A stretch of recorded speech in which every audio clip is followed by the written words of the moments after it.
Le mouvement des AMAP soutient fièrement qu'entre l'élevage industriel favorisé par les politiques agricoles et la disparition de toute forme d'élevage réclamée par certains, il existe une troisième voie, l'élevage paysan.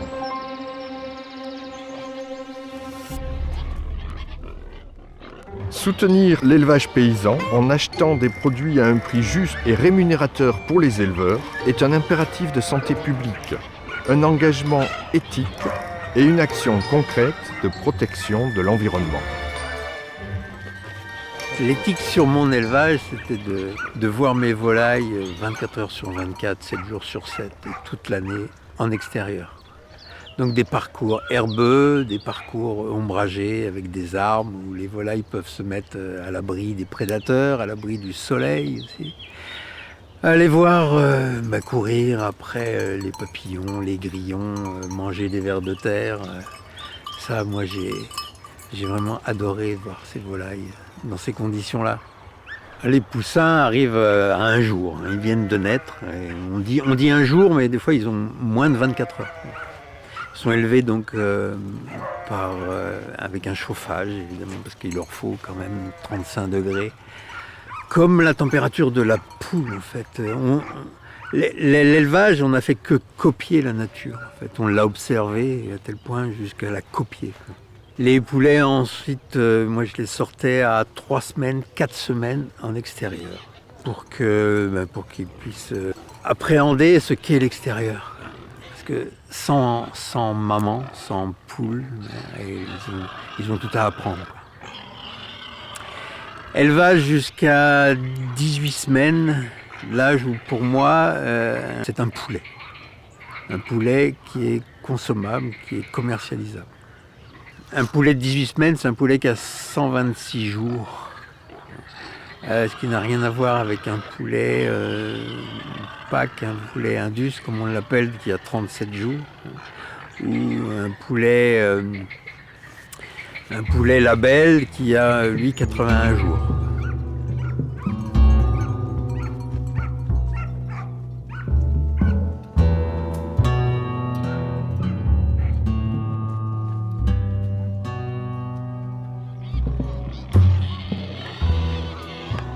Nous sommes dans la bergerie.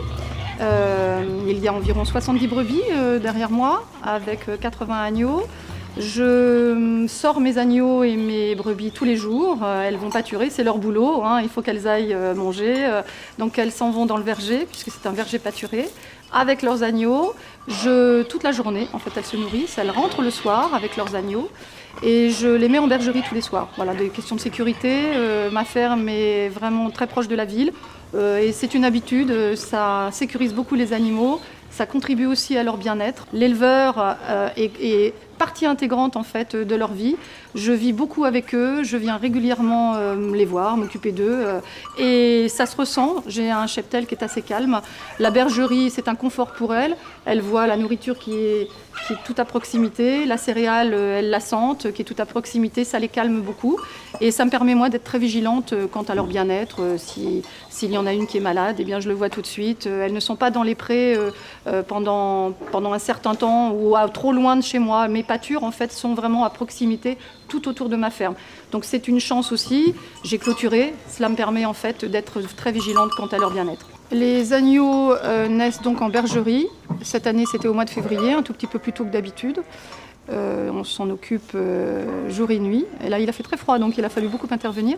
En tous les cas, le cycle de vie d'une brebis, on va dire, est complet à la maison, je ne les emmène pas finir leur carrière à l'abattoir. Elles meurent tranquillement en fait dans le troupeau. Quant aux agneaux, en fait, les mâles partent à l'abattoir, les femelles deviennent des reproductrices, sont vendues en tant que reproductrices. C'est une race sauvegardée, donc une race rustique que les éleveurs aujourd'hui qui se sont intéressés à un élevage peut-être un peu plus moderne recherchent, parce que c'est de la brebis qui s'adapte vraiment à des territoires qui sont difficiles.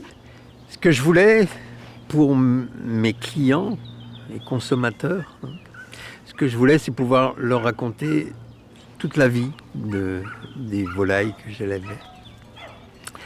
Et c'est-à-dire que du premier jour au dernier jour, ce qu'ils mangeaient aussi et leur vie qu'ils avaient vécue jusqu'au dernier moment. Je voulais absolument les abattre moi-même, leur donner la mort, c'est-à-dire que je ne vendais jamais de volailles vivantes, parce que je ne savais pas ce qu'elles allaient devenir, et je les vendais toutes préparées, prêtes à cuire, comme on dit. Et le but, c'était donc d'avoir un petit abattoir, qu'on appelle un abattoir à la ferme, et les abattre moi-même.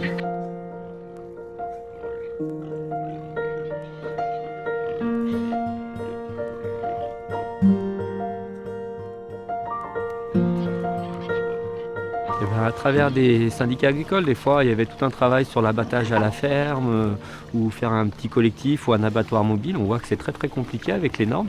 Au niveau national, ça a plutôt tendance à faire des grosses unités, mais à diminuer le nombre. Les abattoirs municipaux, nous on est dans la Loire, à Saint-Étienne, la ville de Saint-Étienne, ça faisait plusieurs années qu'elle voulait arrêter son abattoir, cette activité. Donc après, avec la Chambre d'agriculture et d'autres partenaires, les chambres consulaires et les paysans, on a créé un petit abattoir de proximité à Andrézieux-Boutéon, donc dans la banlieue de Saint-Étienne. Donc là, c'est vraiment une toute petite unité. Et là, c'est vrai que nous, on est apporteurs, on a créé une SAS, donc voilà, les paysans ont le pouvoir. Et ce qui est très bien, c'est qu'ils sont 5 ou 6 sur la chaîne, parce que des fois, les abattoirs, c'est gigantesque, ils sont 200. C'est que tu es sûr, déjà en cochon, on était sûr, parce que comme on le tatoue, on est sûr de récupérer son cochon. Mais aussi, comme on est membre, eh ben, si on voit, la chaîne est ouverte. Si un jour tu veux venir visiter l'abattoir, il faut prévenir et on y va le matin, on voit la chaîne. Moi, si j'arrive et que je vois que ma viande, elle se tient pas bien, qu'il y a plein de coups dessus, et ben là, je vais aller les voir. C'est des partenaires. J'aurai un droit de regard et de dire non, là, ça va pas, les conditions d'abattage. Voilà. Donc on a comblé, on l'a un peu subi parce que l'abattoir Saint-Étienne, on avait aussi ce discours avec les gens, les tueurs. Mais face à l'arrêt de Saint-Étienne, on a créé un petit outil comme ça. Mais là, c'est vrai qu'il y a beaucoup de normes, mais on répond aux normes. Et nous, on est très contents parce qu'ils abattent donc des cochons et de l'agneau, et c'est vraiment à la proximité. Sinon, nos cochons, ils étaient obligés de faire 100 km ou 200 km pour être tués, quoi. Sur des petits volumes, l'abattoir, ils prenaient des camions entiers. Quand toi, tu arrives avec 4 cochons, ils rigolent un peu, quoi. L'acte de tuerie, il y a un aspect réglementaire, mais nous, on fait vraiment en sorte qu'il soit le plus bref possible et de mettre là où tu stockes les cochons, dans des petites cages individuelles, par lot, quoi. Quand j'en amène 4, il n'y a que les 4 miens. L'acte de tuerie est vraiment très rapide et vraiment on voit, moi j'ai assisté plusieurs fois à la tuerie, c'est très rapide, il n'y a pas de souffrance, quoi. Il est étourdi et hop, il meurt tout de suite, quoi. Les grands abattoirs, c'est de l'esclavage humain. Même moi à Saint-Étienne, dans des entreprises qui font de la découpe de viande, donc l'abattoir municipal il a été racheté par des gros groupes, et après tu as plein d'entreprises qui font de la découpe de viande. Là c'est l'esclavage humain, quoi. C'est des sous-traitants romains qui font un travail à la chaîne. Donc là oui, tu as la qualité de la viande. Si, je dis un chiffre au hasard, mais je sais pas, si tu as 1000 porcs à tuer dans la matinée et que le mec il est payé à la tâche, là, oui, tu as les mauvaises conditions. Nous, ils ne sont pas payés à la tâche, ils sont payés à l'heure. Il y a 5 personnes qui travaillent sur la chaîne. L'éleveur a le droit d'être là, présent. Donc, on n'a pas de problème de qualité. Je pense que plus tu grossis le système en termes hygiène, ça doit être tip-top. Mais tu es plus ouvert à des soucis personnels. Un mec qui pète un plomb, après, c'est quand même particulier de tuer toute la journée. Quand tu es là à tuer toute la journée, il faut être un peu blindé. Il faut être dans... Voilà, tu es plus souci à ces problèmes-là. J'ai la chance d'avoir un abattoir qui est à 3 km de chez moi. Une grande chance parce que je sais que beaucoup d'éleveurs font beaucoup de kilomètres pour pouvoir accéder à un abattoir. Cet abattoir, je l'utilise très facilement. Donc en période d'abattage, j'y vais, je charge dans ma camionnette les agneaux que je dois livrer à la MAP. J'honore mes commandes de cette manière-là. Je livre mes agneaux, je les dépose le lundi. Ils sont abattus le lendemain. Ils sont mis en chambre froide. Ils sont découpés le jeudi. Je les fais découper à l'abattoir. Ils sont mis sous vide et ensuite ils sont livrés le vendredi matin à mes consommateurs, aux consommateurs. Donc pour moi c'est une grande facilité. Je regrette en fait beaucoup que ce soit aussi facile pour moi et plus difficile pour d'autres. Ce que j'aimerais aussi, c'est pouvoir éviter peut-être à mes animaux le transport, le stress.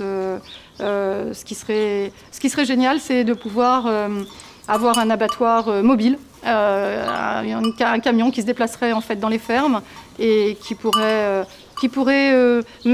apporter ce bien-être en fait à l'animal, qui ferait que l'animal La mise à mort se ferait en fait sur son lieu de vie, donc aucun stress.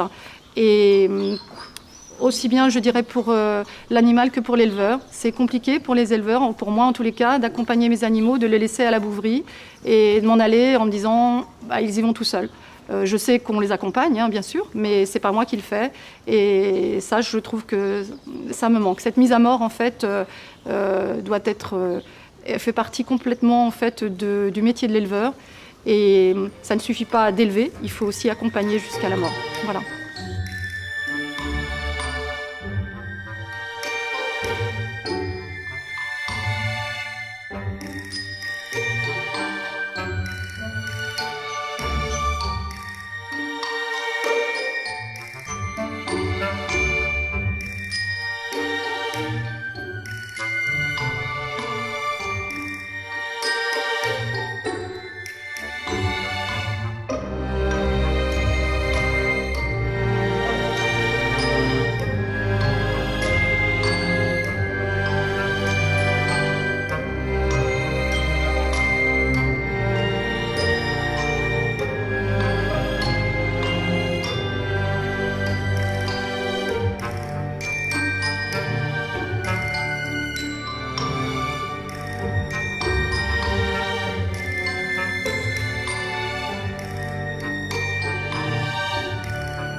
Son alimentation, son hygiène, ses conditions d'élevage, c'est ça qui va faire la différence.